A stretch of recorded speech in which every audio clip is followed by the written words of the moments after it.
Right. Janardhan Goud గారు, మనం చూసాం అంటే ఇక్కడ కాన్స్టిట్యూషనల్లీ చాలా ఇష్యూస్ ఇప్పుడు తెర ముందుకు వస్తున్నాయి. గతంలో కూడా గవర్నర్ల అధికారాలు, ఒక సుప్రీంకోర్టు తీర్పులు, ఇవన్నీ రకరకాలుగా ఉన్నాయి. ఇప్పుడు తమిళనాడు ఎగ్జాంపుల్ ఇప్పుడు తెర ముందుకు వచ్చింది. సింగిల్ లార్జెస్ట్ పార్టీగా ఉన్న విజయ్ని ప్రభుత్వాన్ని ఏర్పాటు చేయమని ఆహ్వానించి బల నిరూపణ ఛాన్స్ ఇవ్వాలి, అలాంటిది పూర్తి మద్దతు చూపించమంటున్నారు అన్నది ఇప్పుడు తెర ముందుకు వస్తుంది. ఇప్పుడు గవర్నర్ ముందున్న ఆప్షన్స్ పరంగా కానీ, లేదంటే ఇప్పుడు ఏం జరగచ్చు కాన్స్టిట్యూషన్ అంటే ఏం చెప్తారు?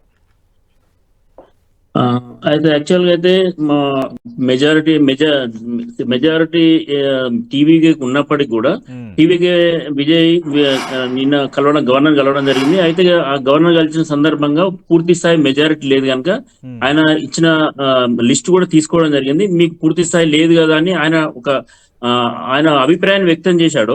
ఆ తర్వాత వెంటనే జరుగుతున్న పరిణామాలు ఏంటంటే, వేరే ఇప్పుడు ఏఐడిఎంకే కూడా వాళ్ళు అపాయింట్మెంట్ అడగడం జరిగింది. అయితే గవర్నర్ ఏంటంటే ఆయన డిస్క్రిప్షన్ ఏంటంటే, ఆయన వేరే పార్టీ వాళ్ళు ఇంకెవరైనా ఇప్పుడు డిఎంకే ఏఐడిఎం కలిసి 118 కంటే ఎక్కువ మెజారిటీ లిస్ట్ తీసుకొస్తారేమో, అలా కూడా కొంత టైం ఇవ్వాలి కాబట్టి ఆ టైం గ్యాప్ నడుస్తా ఉన్నది ఇప్పుడు. అంతే తప్ప విజయ్ ని తిరస్కరించినట్టుగా ఎక్కడ కూడా మనకు అఫీషియల్ ఇన్ఫర్మేషన్ కానీ గవర్నర్ చెప్పినట్టు కానీ ఎక్కడ తెలియదు, జస్ట్ సోర్సెస్ అంతే.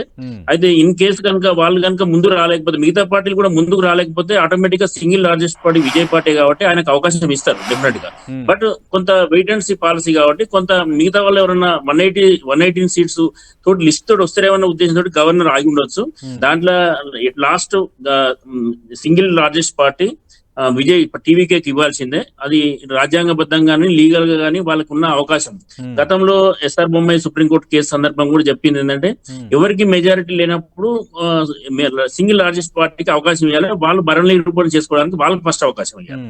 అయితే ఇక్కడ కొంత 2-3 డేస్ టైం, ఎందుకంటే మిగతా వాళ్ళు కూడా వచ్చే అవకాశం ఉండదు. ఇప్పుడు విజయ్ గారు కొంత తక్కువ వచ్చారు కాబట్టి మిగతా వాళ్ళు కూడా 118 లిస్ట్ వస్తారేమో అని చెప్పి వెయిట్ చేస్తుండవచ్చు. సో ఇంత గతంలో కూడా మహారాష్ట్ర గానీ, గోవా గానీ, మణిపూర్ గానీ వీటిలో సింగిల్ లార్జెస్ట్ పార్టీ ఉన్నప్పటికీ కూడా మిగతా పార్టీలు అందరూ కలిపి ఎక్కువ మంది ఉన్న లిస్టు తేవడం జరిగింది. తెచ్చినప్పుడు అక్కడ గవర్నమెంట్ లార్జెస్ట్ పార్టీని పక్కన పెట్టి మిగతా అన్ని కలుపుకొని వచ్చిన పార్టీలకు గవర్నమెంట్ ఫామ్ చేయడానికి అవకాశం ఇవ్వడం జరిగింది. సేమ్ అదే ఫార్ములా ఇక్కడ నడుస్తా ఉన్నది. సో ఎవరి number game, this is all just number game. ఎవరు 118 వరకు చూపించగలిగితే వాళ్ళ గవర్నమెంట్ చేయడానికి ఫస్ట్ అవకాశం ఇస్తారు. ఆ వెయిట్ అండ్ సీ పాలసీలోనే కొంత విజయ్ కి కొంత డిలే అవుతుండవచ్చు. ఓకే, జనార్దన్ గౌడ్ గారు, ఎలాంటి కన్క్లూజన్ రావచ్చు సార్? మీ అంచనా ఏంటి? మోస్ట్ ప్రాబబ్లీ ఒకవేళ కనుక ఏఐడిఎంకే కానీ డిఎంకే కానీ వాళ్ళు ముందుకు రాలేని పక్షంలో, వాళ్ళు లిస్టు సమర్పించిన పక్షంలో, విజయ్ ఏదైతే కొంత షార్ట్ ఉన్నప్పటికీ కూడా కొంత లిస్టు సమర్పించడం జరిగింది. అలాంటి లిస్టు కనుక వీళ్ళు కూడా ఫుల్ ఫ్లెడ్జ్డ్ లిస్టు సమర్పించలేకపోతే డెఫినెట్ గా విజయ్ కి ఫస్ట్ వాళ్ళకి బల నిరూపణ చేసుకునే అవకాశం ఇస్తారని మేము భావిస్తాను. ఇస్తాడు కూడా, ఎందుకంటే దాంట్లో ఏ రాజకీయాలు ఉండవు. జనరల్ గా వేరే బీజేపీ సెంట్రల్ లో గవర్నమెంట్ ఉన్నా కూడా మరి ఏదైతే రాజ్యాంగ విలువలకు వ్యతిరేకంగా పోదని మేము భావిస్తున్నాం, పోదు కూడా.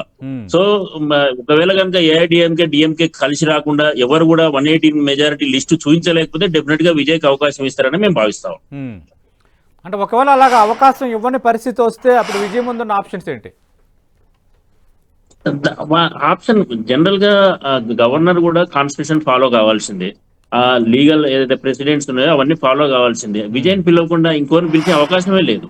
ఎందుకంటే విజయ్కి ఉన్న సీట్స్ మిగతా వాళ్ళకి లేవు కదా. ఒకవేళ వాళ్ళు కనుక కలిసి వచ్చి మాకు 118 ఉన్నాయంటే డెఫినెట్ గా వాళ్ళదే రైట్.